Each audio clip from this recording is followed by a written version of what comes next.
Now it uses the word sadafain, the two sides of an open shell like that. Go ahead. Better. There you are. The two sides of an open shell. There you are, and that's the gorge in between.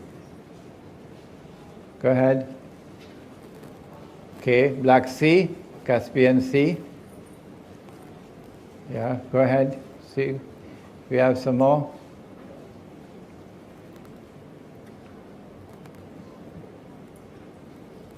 Okay, so we're here. Now, go back. Right? One of the major events of Akhirul Zaman is the conquest of Constantinople. And there's Constantinople. Mustafa Kemal insists that the name is Istanbul, and if you use the name Constantinople, you can be arrested. And the Turkish post office will not accept any mail with the name Constantinople, because he wants us to believe, and the Ottoman Islamic Empire wants us to believe, that the conquest of Constantinople prophesied by Nabi Muhammad already occurred in 1453. Wrong. The conquest of Constantinople is still to occur. And the reason why the conquest of Constantinople takes place after the Malhama, and maybe in the fourth session we can deal with Malhama. The conquest of Constantinople is important. Why? Because Eastern Christianity did not form an alliance with the Jews. Western Christianity did. Eastern Christianity is Rome of the Quran. And Nabi Muhammad ﷺ said that we Muslims are going to form an alliance with Rome. That alliance is important because the major force that faces Israel, the major threat to Israel, comes from Russia.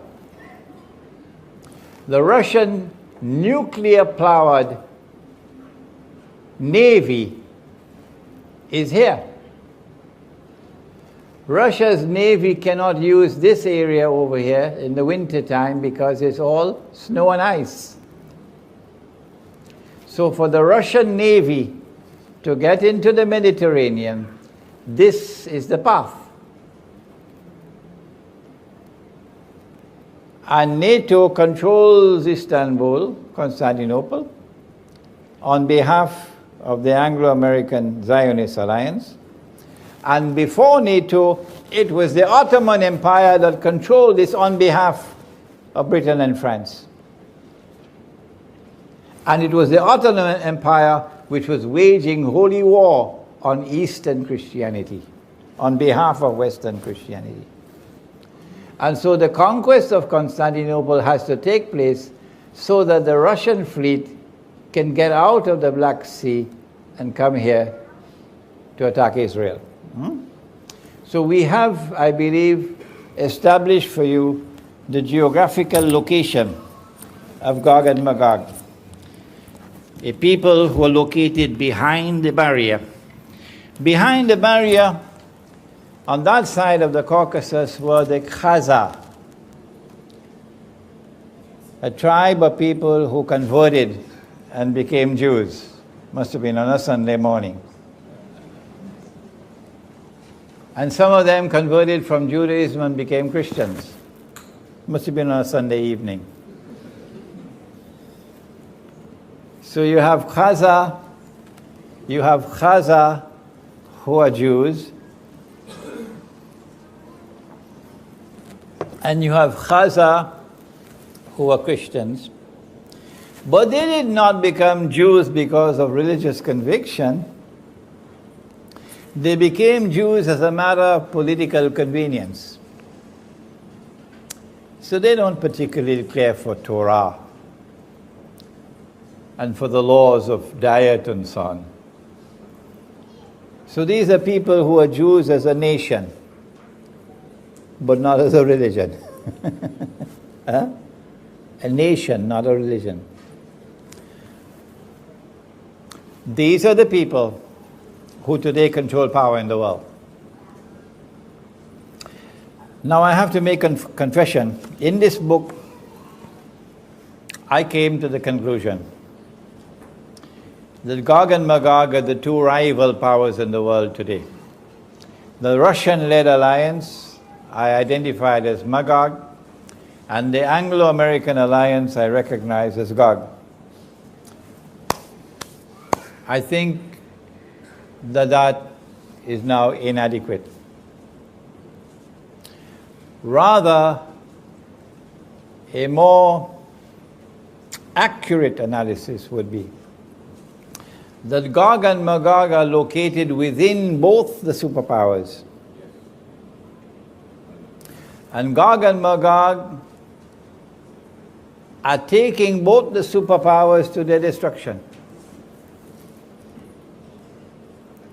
Because when the two superpowers have already been used to serve Israel and to serve the Zionists, they don't need them anymore. And so when the two superpowers are taken on a ride until they clash with each other, with the nuclear war, there will be mutual destruction. They will be destroyed, but not Gog and Magog. That's where I made my mistake. Gog and Magog will not be destroyed by the Malhama. Gog and Magog will still survive the Malhama. And Gog and Magog are now going to use their power to ensure that Israel rules the world. And it is only when Nabi Isa alayhi salam returns, which is long after the Malhama, only then will Gog and Magog be destroyed.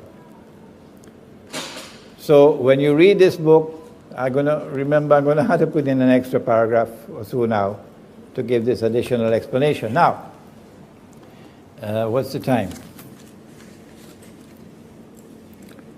How much more time do I have in this session? 20 minutes? Okay. The Prophet ﷺ also spoke about Dajjal, that Allah had created a being and programmed that being to impersonate the true Messiah. They rejected him, the true Messiah, and they're waiting for the true Messiah to come. And so Allah is going to send into the world someone who will impersonate the true Messiah. And he is Dajjal. He will appear as a human being. He will appear as a Jew, as a young man who will be powerfully built. And I used to say who would have curly hair. Until an Egyptian came. He said, Sheikh, I'm on the way from Indonesia to Cairo and I want to meet you at the airport. So I had to take the train and head to the airport to meet with him. And this Egyptian was so excited to meet with me that he missed his flight to Cairo. He missed his flight to Cairo. So he explained to me, he says, no, Sheikh, the Orthodox Jews have to wear curls at their side here. And that is what the Prophet is speaking about. And you see them in Brooklyn with the curls at the side, okay? So he would be a human being. He would appear rather as a human being. As a young man, powerfully built, a Jew with curls. And he's going to stand up in Jerusalem. I don't say he's going to appear in Jerusalem. He could appear somewhere else, but he will stand up in Jerusalem and declare, I am the Messiah. And all those who had eyes and couldn't see would recognize him as the Messiah. He would have deceived them. His name is Dajjal because he deceives. He has a PhD in deception. A friend of mine got offended. He said he just got his PhD. He said, don't tell me Dajjal also has a PhD.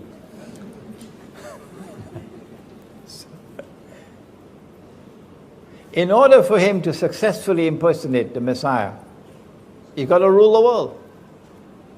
He's got to establish his power as the supreme power in the world. When he has done that, he has to rule the world from the Holy Land. Only then he can declare, I am the Messiah. A convenient earthquake will have to take place, which will bring down Masjid al-Aqsa, and they have the power to do convenient earthquakes. And then he has to rebuild the temple.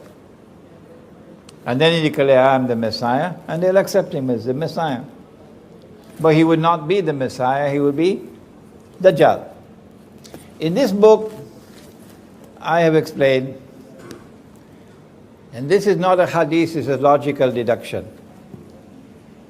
In order for him to successfully impersonate the Messiah, number one, he'll have to liberate the Holy Land, which is under control of Muslims.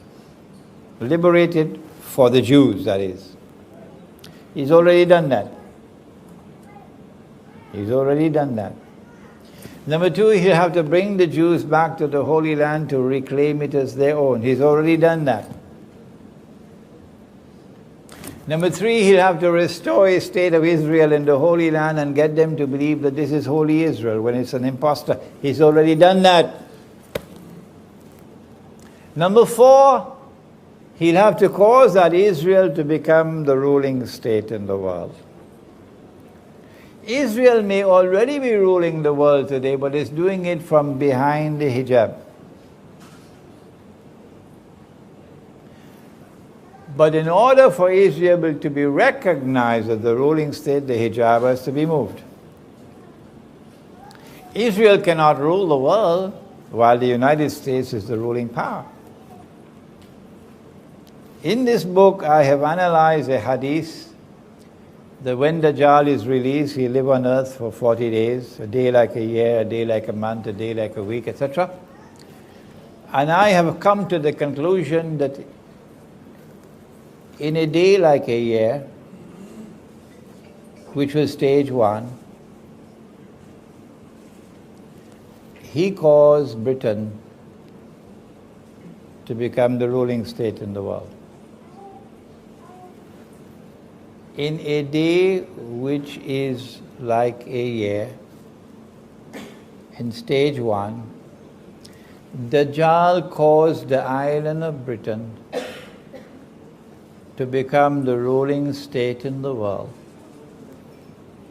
And so the world experienced Pax Britannica. I'm choosing my words very carefully,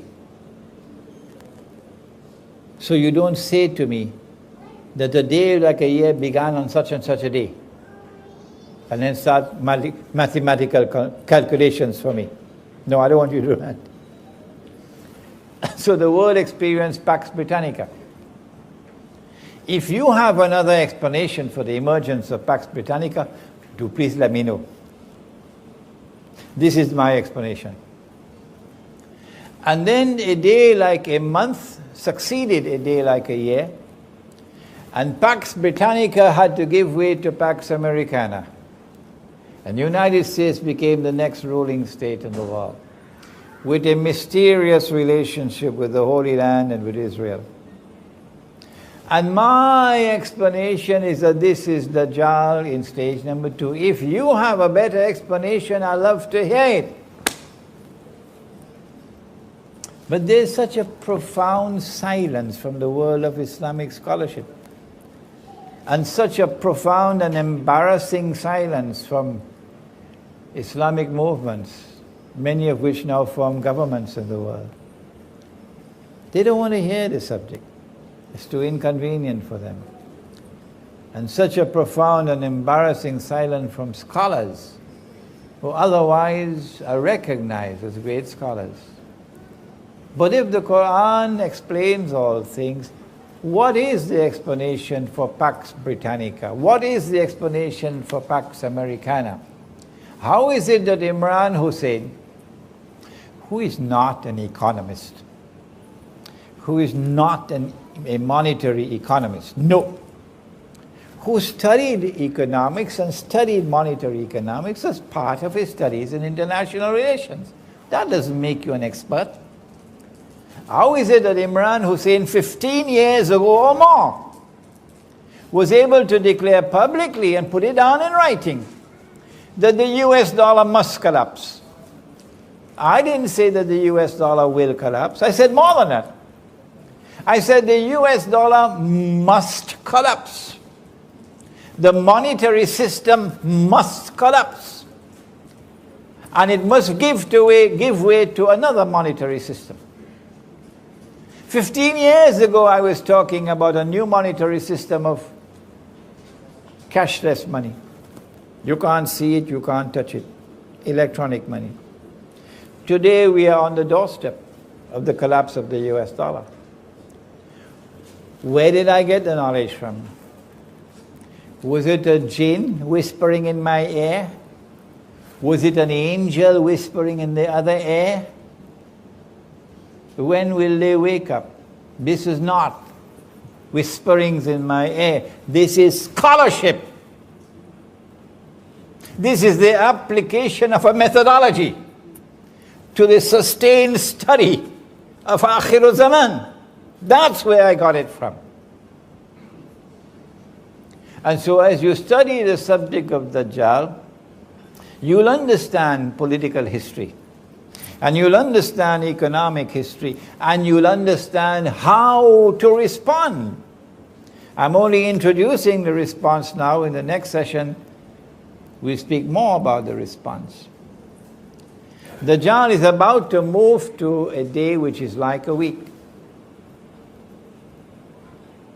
And in that day, which is like a week, Israel has to take over from the United States as the next ruling state in the world. And they asked me, how can little Israel rule the world? And I say to them, you dumb. Is there any American politician in the ruling state in the world today who has any kind of a hope to win an election if he stands up against Israel? You dumb. Israel controls the United States of America. And the president of Israel, or the Prime Minister, Ariel Sharon, he said that. We control the United States. He said it publicly. So it's not little Israel. It is the Zionist movement, it's the Anglo-American alliance, which is now a Zionist alliance. It is Gog and Magog.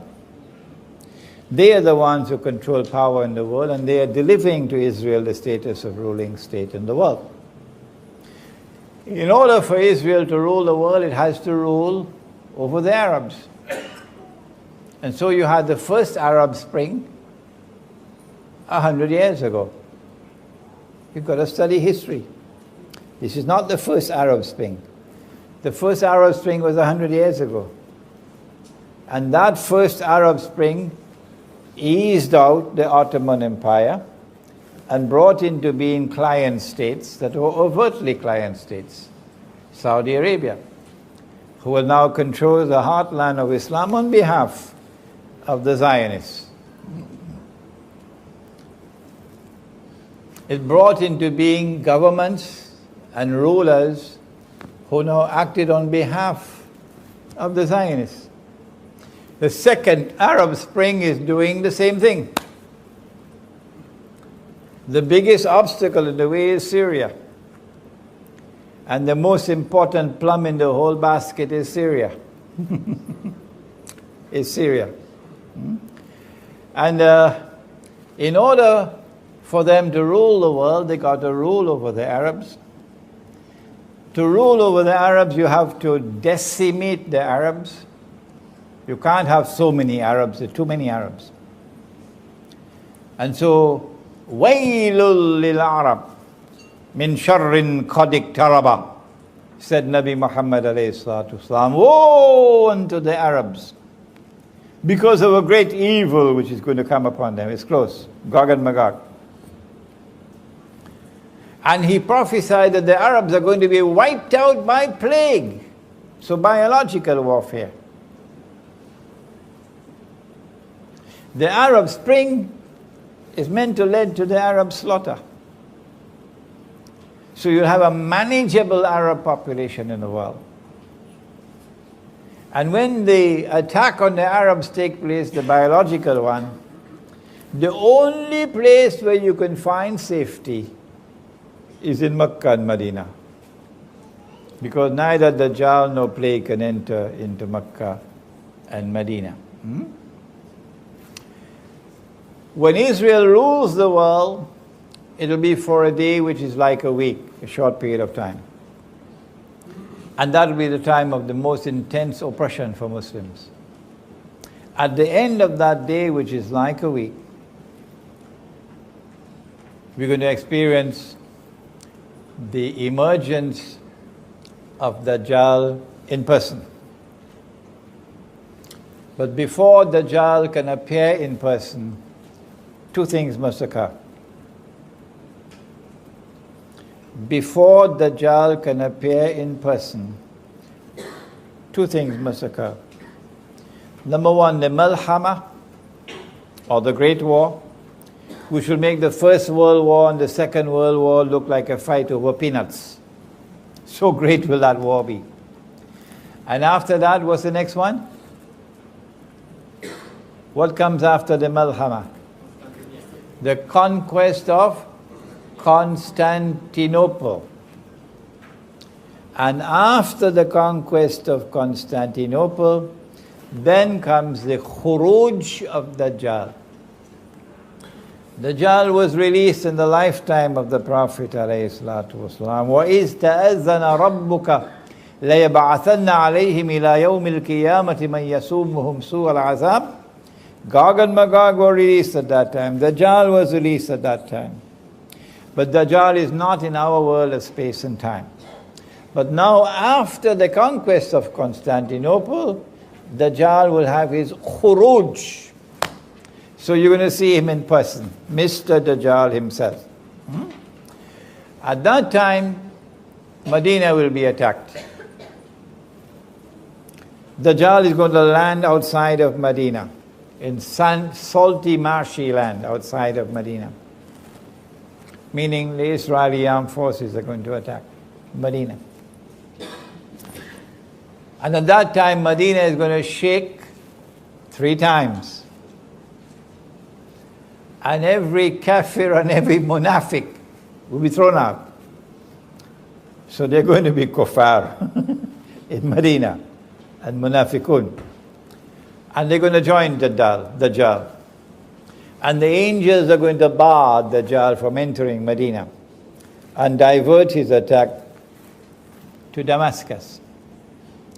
And when Dajjal reaches Damascus, then the 3 main actors of Akhir Zaman will all be together in the same geographical location.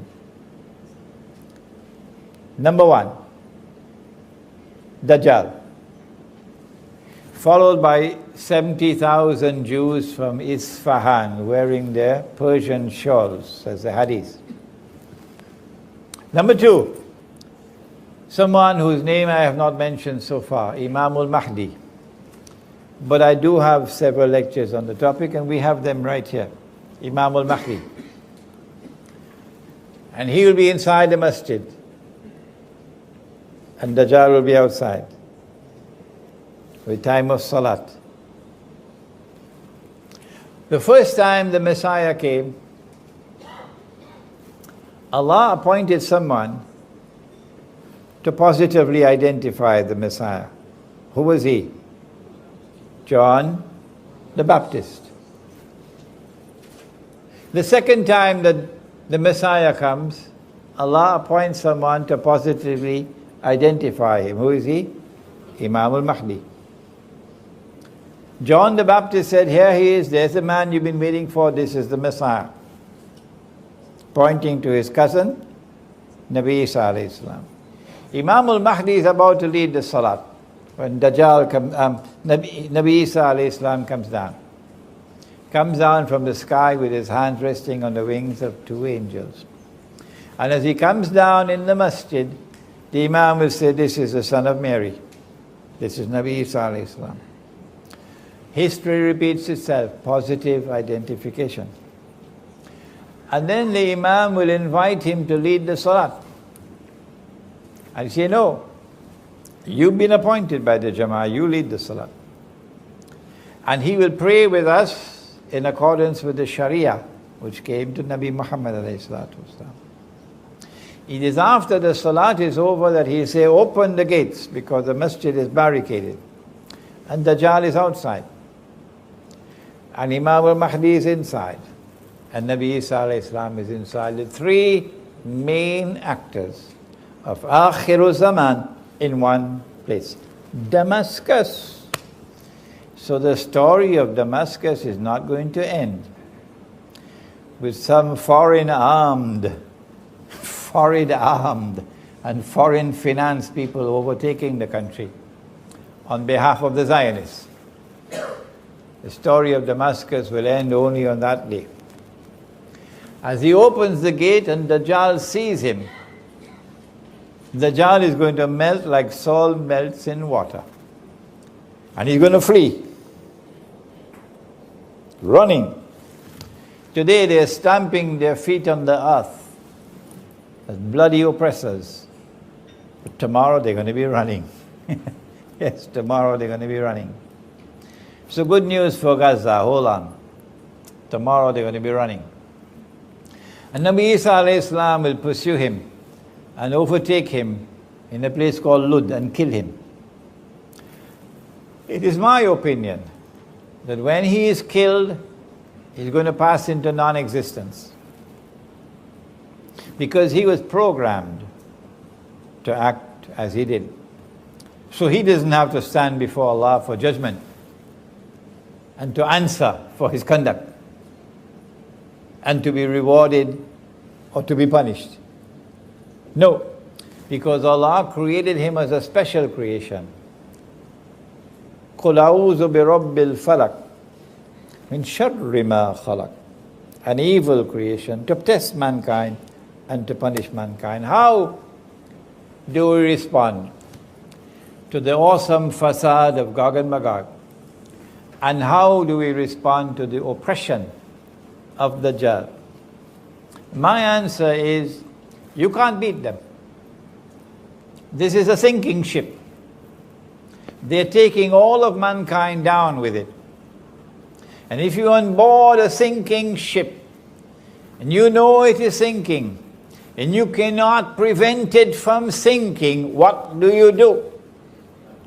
Do you collect money and build $1 million masjid? Huh? No. If you're on board a ship and it's sinking, and all those who go down with that ship are going into the hellfire, you can't prevent it from sinking, then the only thing that a sensible, intelligent person would do is to get off that ship. And that's what the young men did in Surah Al-Kahf. It is a philosophy of withdrawal from a godless world to preserve faith. Let us end now with the hadith.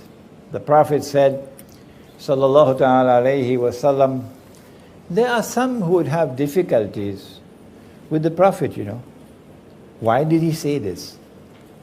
Why can't we be a part of mainstream society? What's wrong with the blue jeans Jamaat? Yes. So why did he say it? But this is what he said.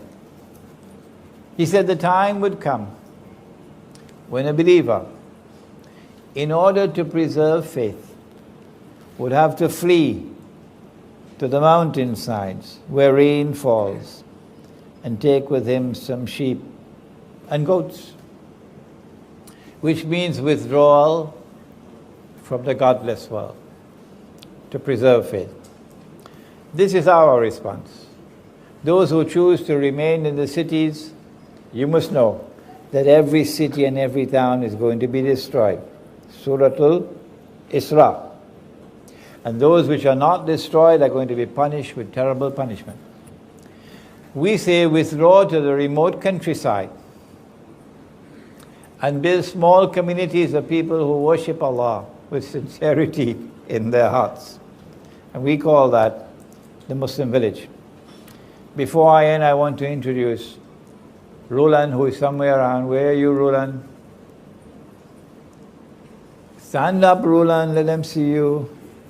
This is Roland Hashim. He is the head of the Muslim village in Malaysia. They bought land already in the state of Perak.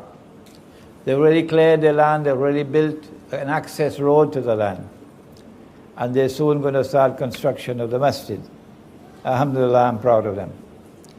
The Muslim village will unite our people. So no sectarianism. No. The Quran and the Sunnah will unite our people. I have much more to say on the subject, but that will be in the next session, inshallah. ربنا تقبل منا إنك أنت السميع العليم وتب علينا يا مولانا إنك أنت التواب الرحيم برحمتك يا أرحم الراحمين آمين